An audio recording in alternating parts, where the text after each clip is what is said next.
నమస్తే ఫ్రెండ్స్.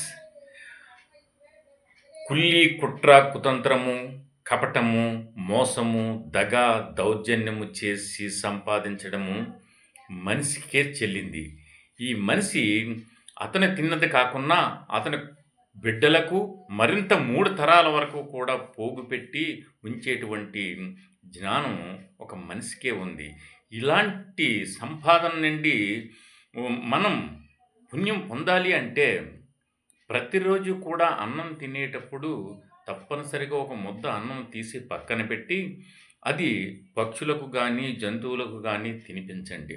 అలాగే మిగిలిపోయినటువంటి కూరలు, అన్నము ఎవరైనా భిక్షాటనకొచ్చినప్పుడు భిక్షమెయ్యండి, లేదా మరేదైనా భిక్షమెయ్యండి, లేదా జంతువులకు, పక్షులకు తప్పనిసరిగా దానిని తినిపించండి. కుల్లి కాలువలో మాత్రం ఎట్టి పరిస్థితుల్లోనూ వెయ్యకండి.